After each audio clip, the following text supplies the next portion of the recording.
Good day, ladies and gentlemen. My name is Todd Stanning. Thank you very much for tuning into my Sasquatch Sunday show. So I've got a very controversial show today. I'm going to have to step carefully as to the information that I'm going to be divulging today. We're going to be talking about thermal technology and as it applies to what we've been using in the discovery process for Sasquatch and the knowledge that the militaries, various military establishments in the United States and Canada have pertaining to this subject, and then the morality and the truth and what's being withheld from public, which is pretty despicable. I'm never going to be respectful of how obviously our government agencies are significantly withholding information from us.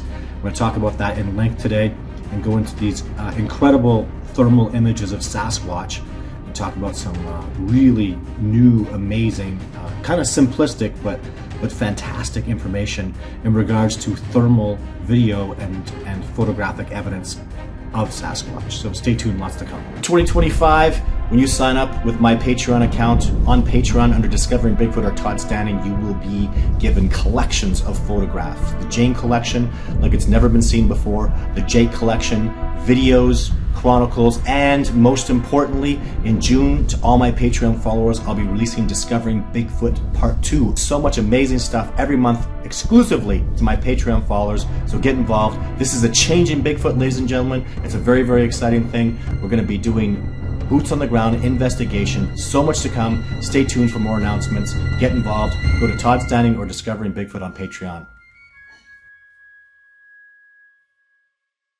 So I have a new contact that's been consulting me in regards to high technologically advanced military surveillance systems in Canada and the United States as it pertains to Sasquatch and what they know about Sasquatch. So we're going to go into that a little bit. First, I want to talk about these incredible thermal images that I have access to, one of which I recorded, which is my Video 7, I recorded it right before I filmed Kubota. So really, really fantastic piece of evidence. Then this other, probably the greatest thermal video still that I have ever seen that's been made public. This one, where this is a Sasquatch that has been breaking a gondola cable up in Squamish. This is unreal. Like the way the Sasquatch is moving, and I'm saying it's a Sasquatch because when we get a comparison, if they ever allow for it, it's going to be a joke. That's not a human being. If that being is over 8 feet tall, which it looks like, in my opinion, yes, that is a 8 foot plus. There's no human that big in the world. If that's an 8 foot plus human, he's in excess of 600, 700 pounds. He's monstrous. Look at the picture. I mean, the joke online was, looks like a Michelin man. I mean, the muscularity, the pointed head. Where have I seen pointed heads like that? I've seen the Patterson footage. Have a look at this. It matches this head, which I've seen in nature from Sasquatch. Next things I want to talk about. This is awesome. So there's only one other cold weather primate known to science in existence.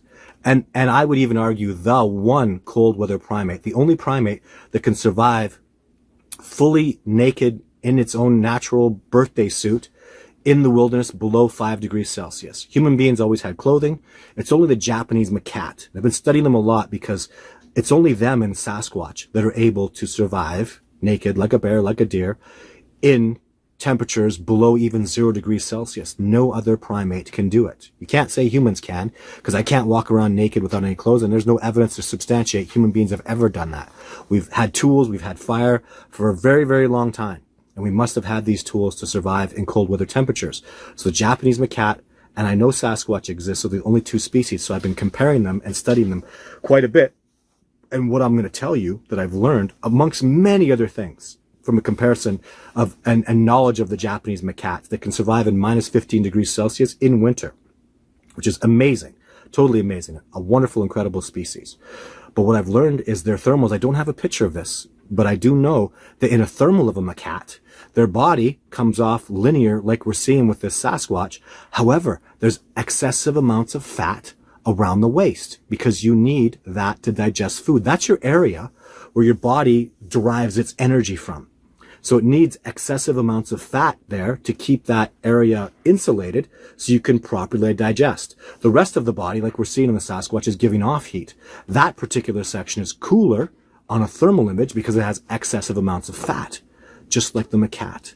So what you're seeing, ladies and gentlemen, is either a guy who's naked, except he's wearing something around his belly, which makes absolutely no sense. Who walks around with something around his belly naked? Like, I'm talking no boots, no jacket, no hat. This individual is naked with excessive fat around your belly, which is what a cold weather primate would require, because if this being lives in Squamish, there's no primates that could survive there except the Japanese macaque and Sasquatch. And I'm going to say Sasquatch do exist. I know they exist. I study them. I have photographs of them. I made a movie about them. They're real. So that's profound stuff, guys. Other thing I'm seeing here, let's have a look at the foot. So if we zoom in on this foot here, what I'm seeing potentially is the mid-tarsal joint. Jeff Meldrum should be very, very happy to see this. So I'm seeing the remnants, just like we saw in the Patterson footage. There's a shot of the Patterson footage where you can see the female, her foot bends in the middle, not like the ball of a joint, but like a joint in the center. And I'm seeing, at least at the very least, evidence of that particular mid-tarsal joint. So that's not a foot. That's not a boot doing that. That is a foot. That is not a boot doing that and bending like that. But what's even more significant, ladies and gentlemen, so amazing, something that has been substantiated all over everywhere I've ever seen any signs of Sasquatch, is they walk with their feet in alignment. Human beings don't do that. I have a little segment here I'll show. So when you see giant bipedal tracks walking in alignment, look at the way the leg is coming in front of the other leg. Sasquatch walk like that, and Jeff Meldrum has substantiated it and proven why that is necessary and anatomically correct for a bipedal organism to do that. And macaques are not bipedal. They're quadrupeds. They're old world monkeys. So they walk on all fours, or they're called knuckle walkers. So the only bipedal primates in existence currently today that I know of are human beings and Sasquatch. Let's talk about this image that I filmed, this Sasquatch image that I filmed. It was an absolutely fantastic day. The strategy that I implemented to get video 7 and video 8, the Kubota footage, was something I was waiting for years to, and I realized that Survivor Man was never going to be able to come backcountry like I needed on the expeditions that I do, where I get most of my footage. So I got this piece of footage that's absolutely amazing. I want to talk about it for a second, because this new consultation that I've had from this military expert, who's given me a tremendous amount of information. When these trained military thermal experts look at my footage, they look, and to substantiate the reality of it, they look for multiple things. It used to be 3 different criteria, and now it's 4. So this is what they look for when, let's say they're in a helicopter where they have these thermal imaging and they see a Sasquatch and they're on duty doing border patrols up and down. So the first thing they look for is shape or size. So it needs to be larger than a man, or it doesn't have the shape of a man. So in this footage, it doesn't necessarily show larger than a man, but what we can see is, even though it's a little difficult, there's a point on the head. And the head point isn't a hat or anything. It's thermally matching the rest of the body. So there's not a hat on this individual. All the thermal signature matches up, which is really important, because obviously when a Sasquatch is out in the wilderness, he's naked.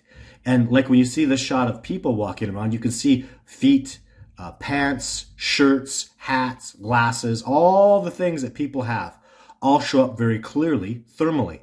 And in a Sasquatch, you have a very virtually linear heat signature from top to bottom. From the feet to the head, it all kind of matches in, with only one exception, and we'll talk about that in a minute. So size and shape, this Sasquatch in this video does not match up to human. And obviously it can't be, it's not a bear, because it's moving its arms around. I mean, it's not eliciting the behavior of a bear, and the shape of the head is not boxy with ears. It's human shaped with the conical top. So second is, moves unlike a man. So it can, and those criteria that he gave me are speed, tree climbing, rock climbing, or extreme jumps. So if you see a biped, this is the other thing when you're on the ground, is you see it's bipedally moving. So if it moves at speeds beyond a human being's capacity, if it is jumping at a non-human capacity, rock climbing like a non-human capacity, or climbing a tree like non-human, that's what we're seeing here. Because this individual, so Sasquatch have that mid-tarsal joint like a chimpanzee and a gorilla that allows them to hold themselves up better on a tree, but they're still going to need at least one arm for pressure. And you're seeing that here. A human being can't hold themselves up comfortably like this. Like this is like orangutan, like chimpanzee abilities up in a tree. So that takes out human as well. Third one is it either if it's in motion, it's not moving towards civilization or towards roads, it's moving away from. So the criteria is it's moving away from civilization if it's close to it, or it's in an area so extremely remote, it's very unlikely a human would be there. That's what we have here as a remote area. I have never seen a human being in these areas. It's very likely that, with the exception of maybe the old natives that would come through this area like hundreds, maybe thousands of years ago, this area is completely unoccupied by human beings. And we have something that's eliciting what only a human behavior can be, but in an extremely remote area. And the Sasquatch obviously didn't move away from me at that time, but the remoteness is another criteria that we have, a new one. And then the final one is nakedness. So very, very amazing, interesting stuff. I'm super grateful that we have these incredible thermal images of a Sasquatch.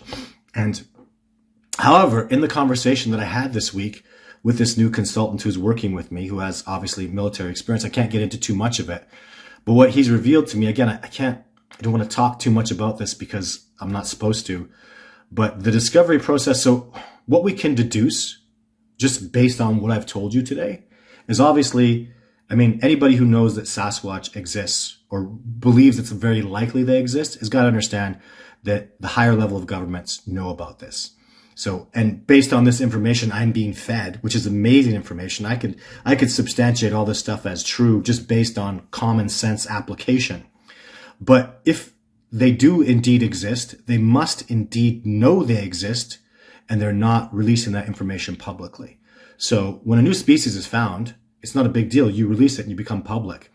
And all I can say is it's highly inappropriate, and it's an area of big concern that our government agencies are not releasing this information to us. In fact, it's unethical that they're withholding this information from us. The most man-like hominid on the planet is thriving here, or I shouldn't even say thriving, apologies for that, is surviving here in North America.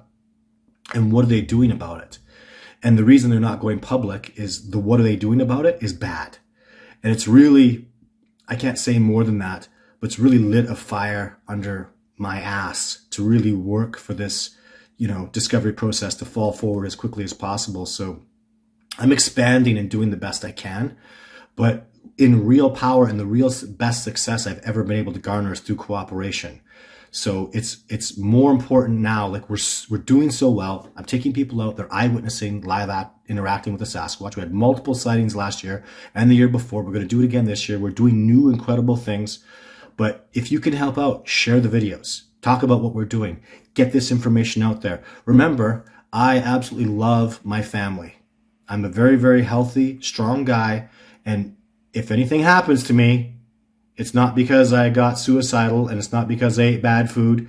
So there's lots of different things that are going around. There's different threats that are coming my way, and I feel very safe. And I just want to put it out there, though. If there's something you can do to help out, become a Patreon donator. Give us information. If you're doing research, cooperate with us. Let us help you out, because it doesn't really matter who does this, who gets the definitive piece of evidence that is undeniable truth. It has to be done. And through cooperation is where I've garnered the absolute most success, working with Survivorman and John Bennernagel and Jeff Meldrum and the PhDs and the native people in Nia Bay and here in Canada, the Blackfoot people. It's all made this discovery process so powerful and move forward so much. And so I'm asking you for any help and assistance. I give so much. If you've seen the documentary, you probably saw it for free. That cost me hundreds of thousands of dollars and years of my life to do that. And I'm going to continue producing documentaries, producing content, getting the truth out there about Sasquatch. And it doesn't matter who, Joe Rogan, Mr. Beast, Tyler Rivera, Russell Brand, let's go. Like, I'm ready to take anybody that's going to up-level this discovery to the next level, get more into pop culture, the reality of this species, because the evidence of it is far beyond a reasonable doubt. That should be the end of any conversation. If I ever got this in the court of law, like I tried to, I would smoke I would just have so much evidence it would blow your mind. The fact that this species exists is way, way beyond a reasonable doubt. Hundreds of thousands of people have eyewitnessed this species. The evidence that we have is so overwhelming and absolutely spectacular. The truth is out there. If you did a little bit of investigation, you'll see it on so many levels beyond a reasonable doubt. So many people have proven this existence. So let's take this to the next level. Do what you can to cooperate, help out, share the videos, watch the videos regularly, donate on Patreon, do what you can. So really, really appreciate your assistance and support. Lots more videos to come. Next week's going to be super cool. I got some new Bigfoot videos I'm going to analyze and some sketchy ones I'm going to look at and reveal the truth behind them. So lots to come.